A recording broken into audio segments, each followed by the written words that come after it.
7 o'clock. Well, welcome everyone. Howard, I guess you wanted to probably kick this off, start foremost. So I'll hand it over to you at the moment. So welcome everybody, and here we go. Here's our forum. Okay, for the TNT forum tonight, we have Mike Imany, W8AHZ, is going to talk about some of the more interesting websites, computer apps and stuff that's useful for ham radio. So I'm not sure how many things he's going to cover, but I'm sure it's going to be good. So Mike, over to you. Well, thanks, Howard, and good evening, everybody on the net, if we can say it that way, and welcome. So I had an interesting experience this week. I lost my computer to a hardware glitch and had to rebuild a second computer so I could play radio. And the first thing I observed was, wow, I had a lot of applications sitting on the radio. And I'll give you an example. Let me bring up a Word document here. And let me bring up the screen share here. And I think that's the one I want. And I want to do that. And I think when I do that, I bring this up over here. And I suspect you can kind of see a word processing document. And I'll enlarge this a little bit just so you can see it.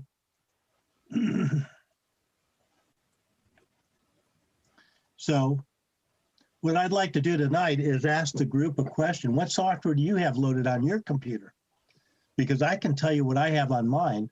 I have 12 ham radios, an additional 9 websites that I link to on an active basis when I do ham radio. And I think back the first time I was a ham radio operator, and all I had was my paper logbook and the ARRL call book, if those of you remember what a call book is. So I'm going to ask the question. I'll let you think about it for a minute. What software you have loaded, and I'd like to go around the net and find out what you've got. I'll tell you what I've got. From a logging program, I've got Log for Old Men. But to make Log for Old Men to work, I need to add an application called OmniRig. OmniRig is a way that the Log for Old Men talk to my radio. But just keeping on the thread for logging programs, I use Log for Old Men for my conventional logging. But when I do contests like last week or the week before last, NAQP, I use N1MM because frankly, I'm in a hurry and I don't need all the detail that Log for Old Men give me. But to make all that work, I had to load a driver for the ICOM 7300. I'm a digital geek, so I had to load my program that I do PSK31, FL Digi. I had to load my program that I do FT8 and FT4, WSJTX. In order to make WSJT work, I really needed a timing software program, so I had to mention 4, that's what I use. And although I don't use it a lot anymore, I load JT Alert because it's kind of a nice add-on that ties with WSJT of telling you what you might be missing in either states or countries or whatever. But in the last couple weeks, I've found out a new application that I just have endeared to. And those of you that are on the FT forum, you know that I've talked about this called Grid Tracker.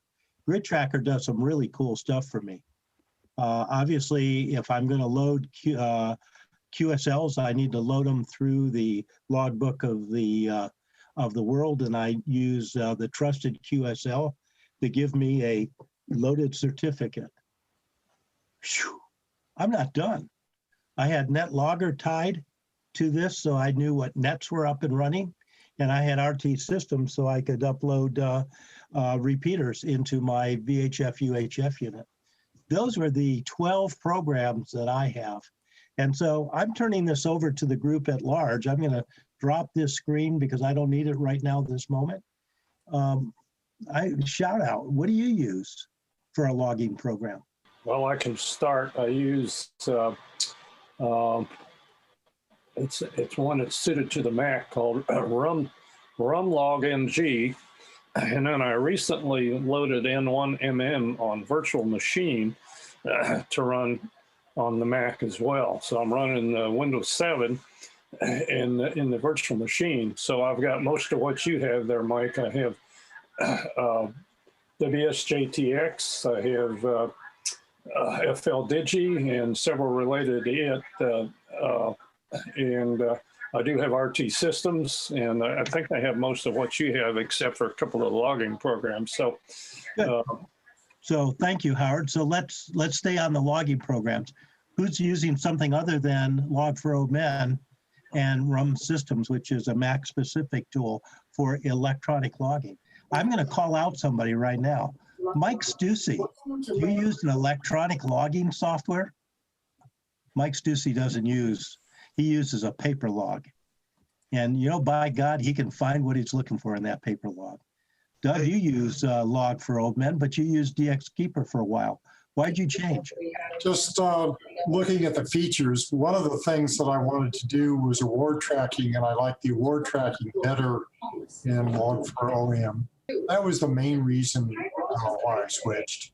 So let's see, who else is using something else? How about a commercial product that you paid money for, HDR, HRD, or something like that? Who's using another logging program? I use N3FJP. Good program. One thing you get with that is you get, depending upon what you do, you can get updates for upcoming events so that you have the up-to-date upcoming events being able to log in, say, for special contests and the like. A very good tool. It's not that expensive. What does that run you a year, maybe? I think it's $49.95 for the lifetime if you get the whole thing. Okay. You know, $40, $50. By the way, Log4OMen, Mike, you introduced me to Log4OMen during one of the shack crawls, Mike CDN.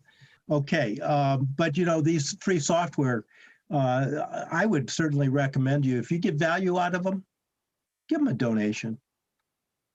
You know, it doesn't need to be a lot, but a lot of times lots of people, a little bit by lots of people ends up being improvements for the software. So, and I agree with Doug, there's some, there's some significantly added features for this. Well, we've been talking about the PC here and, you know, loading software on PC.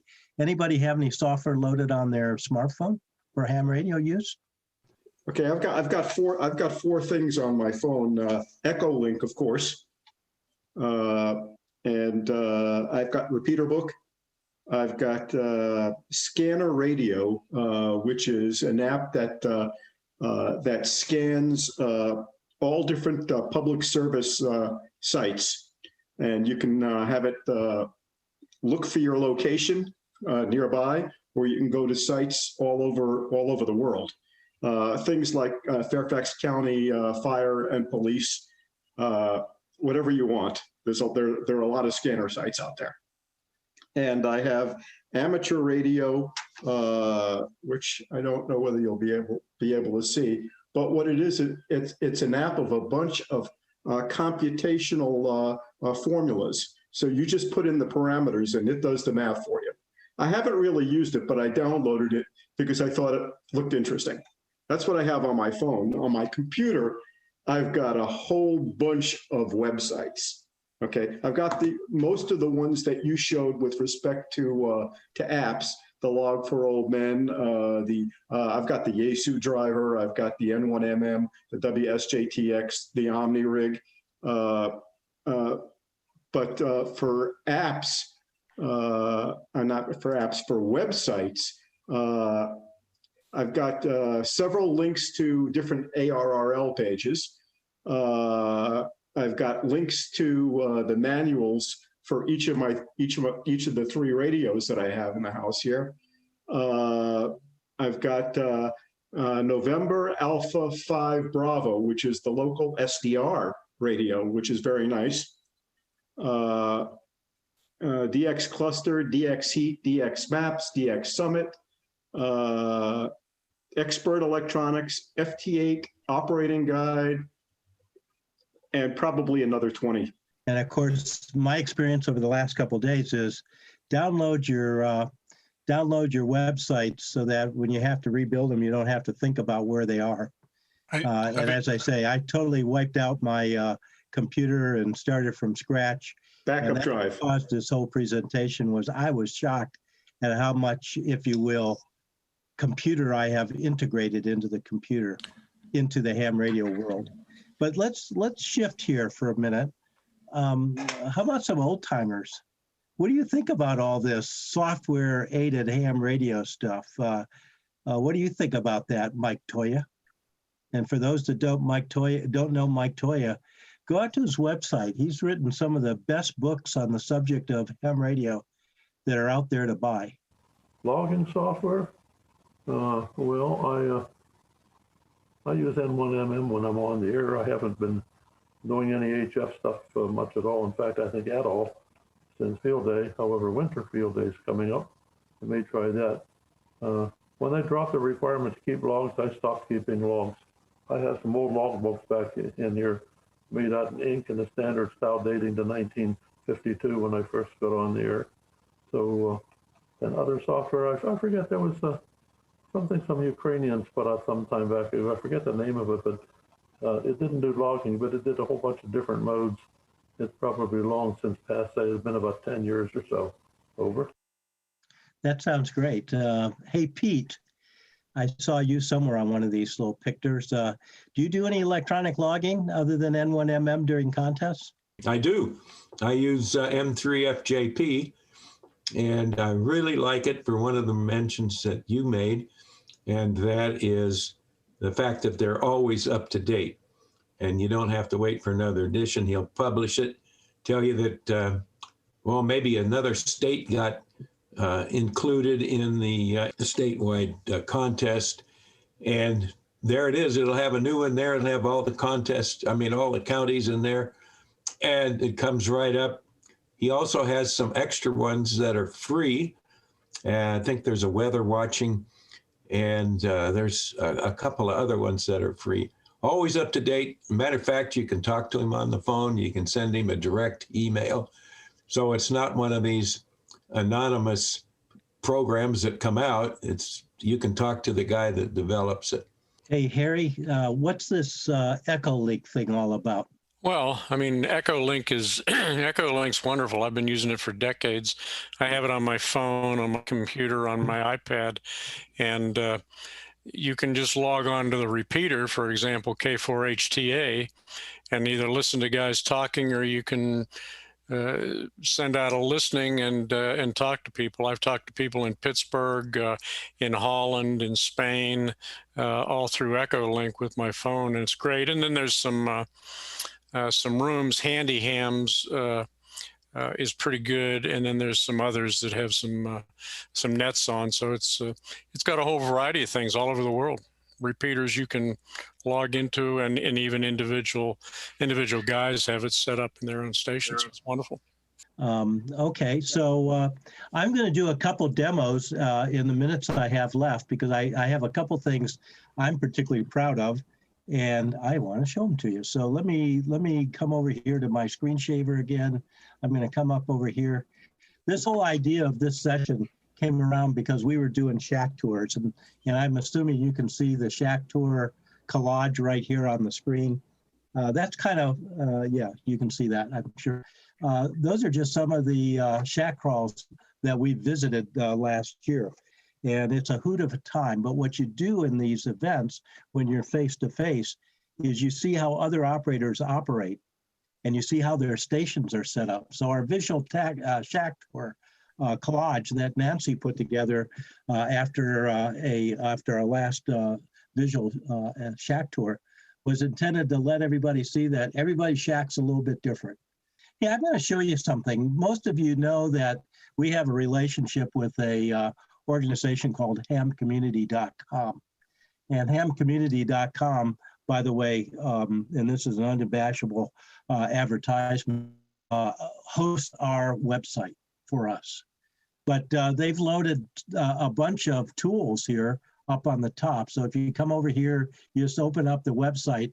Up at the top banner, you're going to see all kinds of tools. The tool that I really wanted to show you which was their amateur radio license map. And in the license map, if you put in your call sign, and I'm going to put in Pete's call sign because everybody goes to Pete's house, BFA, KFC BFA, if you go into the Amateur Radio License Map app, and all I'm really saying is there are millions of ham radio apps out here. Here's one that's on the ham community site. You put in a call sign, and it's going to bring up a map of all the ham radio operators in and around Pete's house. How many of these guys belong to Vienna Wireless Society?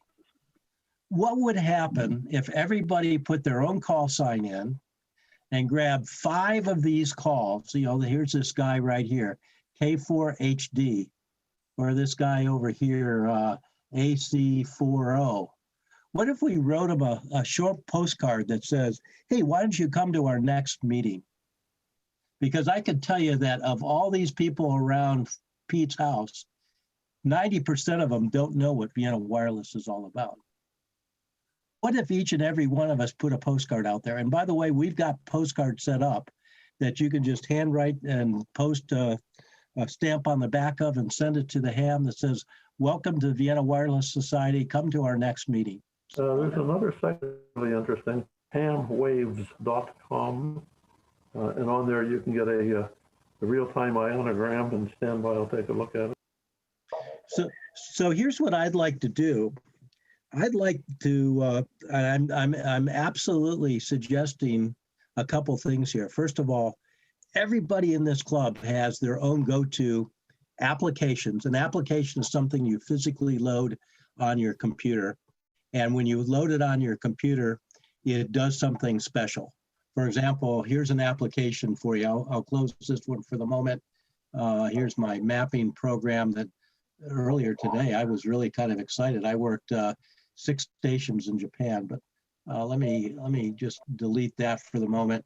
Let me go to something called Netlogger. How many of you are familiar with Netlogger? The Vienna Wireless digital net uses Netlogger very serious, almost at every net. So Netlogger is a really neat program for the new hams. If you want to work a state that you don't know, you haven't been able to get to, if you go to netlogger.org and you bring up the application, you have to load it on your hardware, on your computer. You select the net. You say, I want to see who is on the Friendly Bunch. This is a group down in New Orleans. They are the funnest guys in the world to talk to. Those are all the guys that are talking to the fun group, the Fun Bunch in New Orleans, Louisiana.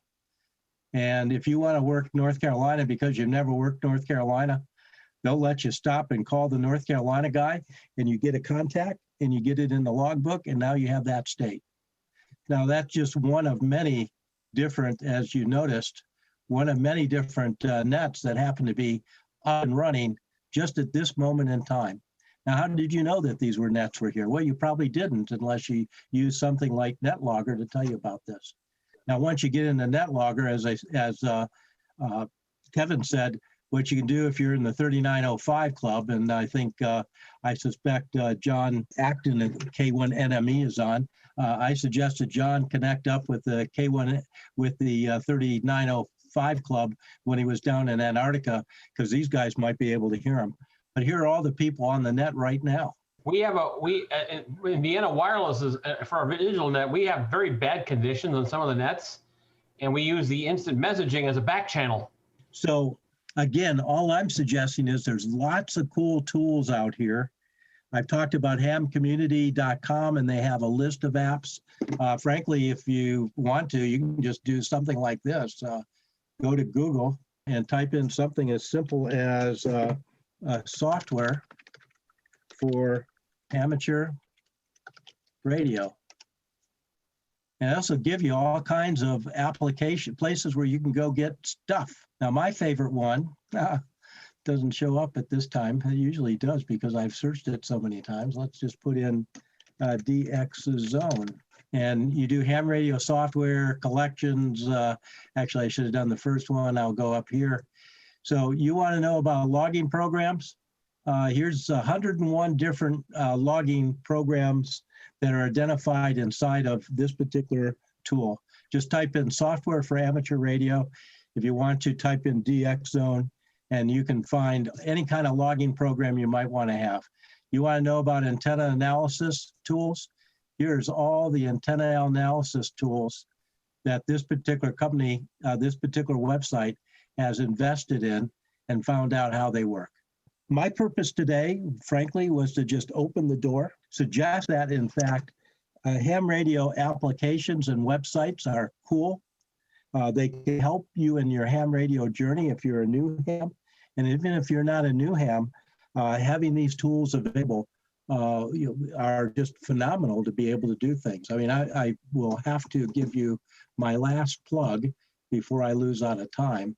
I've told you that I use a tool called Grid Tracker. It's a tool that I have endeared myself to in the last couple months. I'm bringing it up now. It gives me a visual view of all my contacts.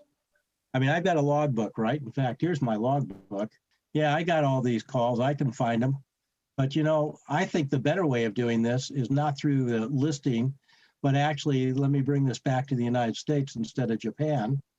These are all the grids that I have worked. If I put my mouse over the grid, I can see that I've worked 3 stations in this particular grid, and over here in this one, I've worked 2, and in this one, I've worked 1, and in this one, I've worked 2, so I can see all the content. But here's what I really like about this tool. I can bring up this particular mode right here. And in the state of Michigan, across all bands, here's Michigan right here, right? And I'll just grow this a little bit. These are all the counties that I've worked in the state of Michigan. I have a goal before I die to work the 88 counties of Michigan. I started this in 1961 when I was a novice, and I'll be darned if I'm going to get them all before I croak, in whatever year that is, 20 years in the future. So we've got about 2 minutes. My intent in this forum for new hams to say amateur radio and computers tie together very well. For older hams, you heard the words. Older hams are using these tools too. Ham radio and computers work together. More radios work with more. Some radios don't work as well. And that's the end of my pitch. I guess back to Howard. Thank you much for your time this afternoon. I will point out that we're going to have an in-depth discussion in one of the e-logging programs, the N1MM program, coming up at the next session.